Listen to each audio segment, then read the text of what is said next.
Hello, folks. Welcome to another podcast of the ReGen Life Podcast, formerly known as the Outside Podcast. I'm your host today, Wayne Ebersole, and I'm happy to welcome a guest back again that we've had on the podcast before. His name is Steve Groff. I like to think of him as the godfather of cover crops. He's my former boss at Cover Crop Solutions back in the day, and we're happy to have him here, but he's on a little different journey or a little different branch of regenerative agriculture. So we're going to hear about that today, maybe even in another, a second episode as well. So Steve, welcome to the program. Hey, thank you, Wayne. Good to be back. Always enjoy talking with you. Yep. I love having you on the podcast and hearing about all the new stuff you're doing. So recently you took a trip to China. I think you were there for about a week. Tell us all about that. Well, okay, give me 5 hours and I can start.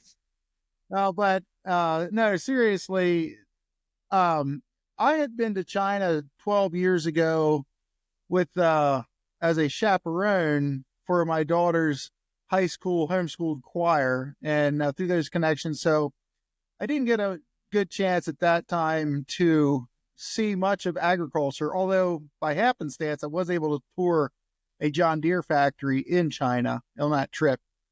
But this time, here in the first week of December of 24, I spent a week in China, very intensive, totally focused on industrial hemp that is used for textiles to make clothing. Very specifically, that's why I was there. And the reason, again, is that I'm growing hemp, and I've grown hemp here since it was legal in Pennsylvania in 2019. And as most people who are anyway involved with hemp, the market is there. The ability for farmers to grow it is there. But what's in between, the infrastructure, the supply chain, and all that is not there. I like to say that in hemp, the cars are built, but the roads are still dirt. So that's a great analogy. So because I believe in the crop, I believe in the future of it. And you have to understand, if you don't know me well, I'm an innovator. I'm a thought leader. I very much enjoy getting things started, industry started. Back in, it's over 25 years ago now, I started into the whole journey of cover crops and established a seed business. And Wayne, that's when you were working with me. So to see that develop, evolve, mature, that industry took about 10 years, I would say, to mature. There's a lot of kind of uncanny similarities with hemp. It's the wild, wild west, like the cover crops used to be. And there's really no definition of a lot of things, quality and even how to grow it, And I could write a book, just like I could have with cover crops, but I could write a book now called Everything I Heard About Growing Hemp Was Wrong. And it's not so much that everything I hear is wrong. It's just what's your context. And we might talk about context later. But so just fast forwarding here, I have been working with hemp. I've really enjoyed it. Not only do we need markets, we also need machinery. Yes, there are certain hay type of equipment that can be used or adapted to be used in hemp. But really, when I went to China, this is one reason I went, but also talking to my friends and people in Europe and Eastern Europe who grow hemp. They generally, everything they use is some sort of a modification of some sort of equipment. So that's another aspect that I really enjoy doing in innovation. So I went to China to see for myself what a mature hemp industry looks like, because it was never banned in China. And most historians agree that hemp pretty much originated in China, however many thousands of years ago that might have been. So I just wanted to see that. And I wanted to see how the textile industry actually works, because I know nothing about it. Other than I had been able to visit a local, very small textile, I guess I'll call it factory or mill or whatever you call it there. I was able to see looms and see some of that, but I was never able to see how do they actually take hemp from a fibrous stalk very unprocessed, to make clothing out of. How is that? How does that work? How do you make yarn? And so this was my opportunity, and I'll just tell you that I was blown away by seeing it in person, and just being able to experience that. So I'm not sure how much you want me to delve into that, but Well, that's I do want to get into that a little bit. Recently I was reading about the history of hemp. So hemp was actually pretty popular here in colonial times, correct? Yeah. And so Yeah. what happened that it was very popular? It was a staple product for a lot of things. How did it die out? Yeah, well, our first presidents, particularly George Washington and Thomas Jefferson, actually grew hemp, promoted it, encouraged it, wanted the colonists to grow it. You could pay taxes with hemp for the first 100 years. Wow. So that's and it was like probably very similar to corn and soybeans now. Almost everybody grew some hemp for whatever reason. Here, where I'm from in southeastern Pennsylvania, there has been identified over 100 hemp mills. They used to grind the flour, the seeds, and that's another component of hemp.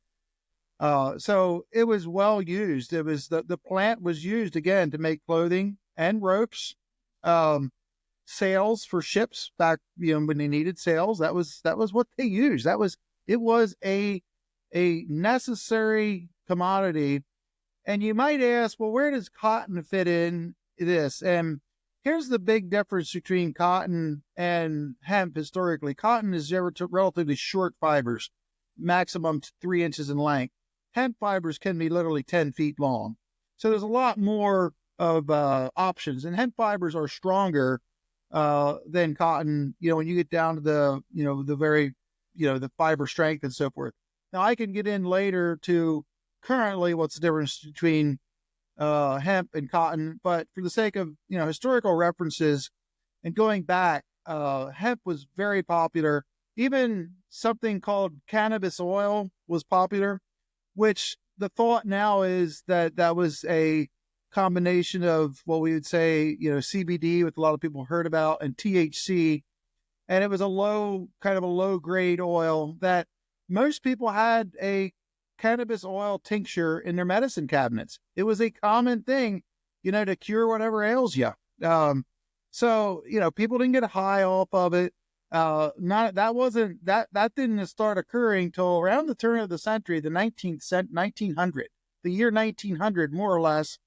Now you could argue a few years before that, where they started identifying, some of these plants, the cannabis plants or the hemp plants, if you smoked the buds, you would have a psychedelic feeling of getting high. And so that's where the marijuana story started. And because of that, and I'll just try to be brief here, but that marijuana was not a word before the 1900s. It was a word that was coined then when people started, specifically selecting for marijuana. In the meantime, people were still planting hemp. I mean, I've looked at the 1913 USDA handbook, and there's 69 pages on how to grow hemp. So even though, the marijuana story had started, that did not change. The U.S. government was strongly continue to support the research and everything of it. But then is where you get into what I originally thought was conspiratorial, where the hemp became a threat to what I'm just going to say in common terms now, big pharma, I should say, the medicinal side of it, because of the medicinal qualities you could have, became a threat to the paper industry. Hemp can be used to make paper. 3 of the drafts of the Declaration of Independence were written on hemp paper. So this was common use to make paper. But if you fast forward now to the 20s and the 30s, you had the highly influential paper, the news organizations. Fake news just didn't start 10 years ago. So you had these highly influential newspaper organizations that felt threatened by hemp because they were using wood and to make the paper and so forth. And so you have a combination of several different things And it was a threat, mainly from the big pharma side of it, where you can't really patent a plant, but you can patent a pill. And if you can patent a pill for profit, I might add, anything else is a threat. So they used marijuana, the THC side, and all the irresponsible use of it to basically demonize the whole plant. And I don't blame my grandparents or my previous generations for kind of like, well, that's fine, because nylon was coming on, polyester was coming on, all these new things. Just think, fast forward today, how we're all enamored by new and better stuff. Why not? Why do we have to grow this when we can make it ourselves? So there wasn't very much resistance to the general public to banning hemp. It was a tough crop to make into textiles and clothing. It was hard work, and the machinery was decent, but there's still a lot of hard work. So if you follow me through here, it was the time where they could effectively ban it, and they did. I liken it to if, and I use this example of what's the difference between, cannabis or hemp. You have corn. We're familiar with popcorn. We use that. We're familiar with sweet corn. We like that in the summer. We're familiar with grain grown for cattle. 3 distinct different uses of corn, but they're all kind of corn. And it's the same way with hemp. There's, hemp used for fibers to use for rope and clothing and so forth. There's hemp used for medicinal purposes. And then there's marijuana. And so it would be like if popcorn would make you high, they would ban all the corn. Wow. That's what happened. Yeah. So, and that was designed, I don't think it's conspiracy. Most people agree with me. That was designed to shut down that opportunity. Here we are again now. It started over the years. There was initiatives to try to legalize it again, to try to separate the marijuana component from it. It still dogs us today. I still have to get my 10 fingers fingerprinted to grow hemp that you can make clothing out of. I have to get an FBI background check. That's pretty much federal law across the nation. Right now, there is a bill, the Farm Bill, that we're waiting to have passed for a year and a half now. It's to try to separate the cannabinoid or separate the marijuana part out of the hemp so that we could just do our thing here and grow this very benign crop. So that's a little bit of the history on what the differences is and how we are, how we got here today. So now it is legal, albeit there's still a lot of baggage to it, but it's just a matter of time. This is a good time in history, I will say, for hemp. And, we can get into some more details, but the idea to be able to use a natural fiber is very appealing to the general populace now.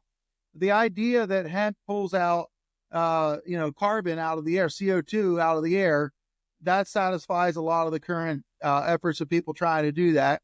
And so you have all the uses of hemp too that can kind of come in and replace some of the synthetics. So again, it gets a little complicated, but the time's right. So that's why I'm involved. I enjoy the innovation part of it. And again, going back, that's why I went to China to try to see for myself what's going on there. Yeah, there's a lot of good things I think that hemp brings to the market. I was just reading another article about microplastics being everywhere, which, the degradation of old clothing and nylon and things like that is just polluting everything with microplastics. If those were all natural fibers that naturally deteriorated over time, and, it'd be a much better proposition. Yeah, almost anything that is made of plastic now could be at least infused with hemp. And that's basically the center part of the plant. It's called the hurd, Hurd, not so much the fibers. So this plant, you might dig a little bit in the internet and you'll see has 10,000 uses or 50,000 uses. Well, even it just has 10 uses. We're just going to concentrate on a few now. Yeah. It's very, very significant. And being able to replace the plastic, this is where the big oil people get a little bit nervous, because now we can grow our own, petroleum replacements. It's renewable. Mm-hmm. So again, I don't want to get into all the details of that, but just saying the opportunity with hemp is very significant, but I got to follow that up. The reality is right now, the baggage is still there. And any of those who are watching this know what I'm talking about. There's still, the funders have, really been very, not very, I'll just say brave enough to risk putting a lot of money into hemp right now because there's still some of these lingering baggage. Hopefully the Farm Bill will help settle some of that. And then we'll see how things play out. But I believe 5 years from now, 10 years from now, hemp will be boring. Cool. Well, so if we get rid of the baggage, that's kind of hurdle number one, kind of government, legal, whatever you want to call that. What's the next hurdle then? You talked about infrastructure. What needs to happen next then? Let's say the Farm Bill passes under Trump in the next year. We get rid of some of that baggage. What needs to happen next? Well, there's two things that come to mind, and one is continued consumer education, because anybody involved in business knows you got to have a market for your product. And right now, hemp has a pretty good reputation in the context of being natural replacements for some synthetics. That's pretty strong. But there still is, and I'm just going to put this out there, hemp right now is not cheaper. So you have, the value could be there. You could argue that, but that's a little harder to sell because we're kind of programmed, well, I want it, want it cheaper. So I can just tell you that, hemp clothing and stuff, as that comes out, it won't be on the bargain rack at Walmart. It's going to be more of a higher end thing, but a higher value because it wears longer. That's one of the benefits of it. So that is a barrier. But education of people and how to do that. The other thing is, most all of the manufacturing is done in other countries. So you have transportation costs here. So when we start scaling up here, we're going to help that. I know specifically with the herd, the inside of the plant, those are using in hemp insulation, hempcrete, hemp lime. They're telling us that they can reduce their costs 30 to 40% when they can use domestic supplies. So that's going to be a use of hemp that's going to actually come down to be very competitive in building materials. And that's something we didn't talk about much yet, but building materials is another thing. The other thing is actually, as I alluded to at the beginning, is getting the infrastructure in place. And here is a big hurdle. It's not cheap. There's two ways of looking at this. The Chinese have really perfected the labor side, the human labor, because they got a lot of people to do it. So they have a method perfected over centuries, millennia, you could argue, that works. Now I was there. I saw a lot of handwork. One place they were cutting the hemp, I was there after the harvest, but they told me they cut the hemp, but people gathered together by hand and put it in like shocks, like corn shocks in the field. So you have a lot of handwork. Now, when it comes to the actual spinning of it, spinning involves machinery and so forth. And so that is not so much the handwork, although they really improved that over the decades. Now then, let's go to the other side of the pond in Europe. The European model of hemp is heavily mechanized. And almost all of the cooperatives that have formed, and that's typically what they do, they have a $20 to $50 million processing factory just to get it to fiber. Well, for us to start at 20 to 50 million is daunting, even for the maybe richest investor, because there's a lot of complexity to processing hemp. So you just can't buy the machinery and plug and play. And so this is, again, one of those barriers. Whereas, they have had centuries, if you will, of generations of people that know how to run these machines, and even farmers to know how to farm it. I will say that farming it is not the hard part. That's not much of a barrier. With a little help, most any farmer can grow hemp almost anywhere. So that's going to be the easy part. It is the processing part. That is definitely the processing is definitely a very big barrier yet, that it's going to take a couple years for that to be realized. Interesting. Yeah. So get the baggage out of the way, and then investment dollars can start to flow into it probably too, because that's probably the biggest hurdle right now. And that's what we definitely need. If you're looking at $20-50 million plants, you need investment dollars. Yeah, and I will make reference to I'm going to have to put it just in general terms here, government support. Now, it's interesting when I talk about government support. So you have basically the finance side of it and the drug side of it. They're resisting.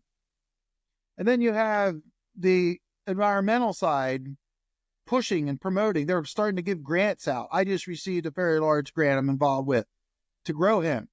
So you kind of have this almost like these two sides within the government that they're not really fighting each other, but they're not on the same page. I can tell you that. I just feel like I'm very pragmatic about this. I feel it's going to go through. I know that this seems like the current administration coming in, the Trump administration is going to be friendly, going to be helpful. We'll see. So that's another barrier right now that I would have to say is real. But on the other side, it seems like I know there's support. I just was on a USDA webinar that covered quite a few facets of the different agencies within the government. And it felt good that they're supporting it. Whether or not they will or not, remains to be seen. But it's still a hot potato, if you will. But a lot of that comes down to education. And these people who make these laws, simply, just don't understand that the crop here could be very, very helpful in agriculture setting. I mean, getting into the regenerative side of it a little bit, having an alternative crop for crop rotation, we know that's a good thing. And so far, that's another plus for getting another crop in the ground. Interesting. So if we assume that the baggage can be dealt with, let's just put on a broad, high level 30,000 foot view. Where does investment dollars need to flow first for this to become a viable market for farmers? So I see it a two-pronged approach, and they almost have to, we hear the chicken and the egg all the time. Someone jokingly said, well, hemp is a scrambled egg. So there's actually some truth to that, because it is very complex. I've alluded to that in several different levels here. So you have just the developing the market, which requires education. So you have the market. We have a market existing here because we're importing $100 million a year of hemp products. The U.S. is already. Okay, well, that's a start. So we could take over that market. We can develop that market, increase that market, probably. And then it is the infrastructure. That's where I'm sitting right now. I'm ready to go. Talking to several investors right now, and here we are in January. And just some seem to be close, but it just seems like it takes a while. Now, the fact that I went to China, the fact that I'm actively working on this, it all helps. Investors like to hear active things going on. But the problem of it is I can't, the investors, they ask questions, the typical questions like, well, what is your cash flow in your existing, operation? Zero. Well, then right away they're like, well, then we're just financing a theory, which I understand. But then again, someone's going to have to put up some money, because it doesn't take 100,000. It takes, $3 to $5 million to get anything serious started. And then you go up from there, depending on how big you want, how you want to scale it. So, in the context of the current industry, it's very nascent. This is very new. And then I like to say too, I've never seen a crop with so much opportunity that also has so much baggage. So that kind of goes hand in hand there. And I do believe it's going to get figured out. But to answer your question, it's the infrastructure, from the farm to the store that's selling the clothing, or to the, providing, the bioplastics and stuff. All that has been proven to be workable, and even proven to be scalable, proven to be economic. But then, all these processes take fairly sophisticated machines to be able to work and so forth. So, yeah, it takes millions to get this thing off the ground, and it's going to happen. Just that it just feels, it is frustrating. I must admit, frustrating, but yet I feel a lot of hope in where the future is going to lead. One final question: 3 steps that you'd like to see happen in the next 4 or 5 years. 3 things. Yeah. So I believe it's kind of what I've outlined here.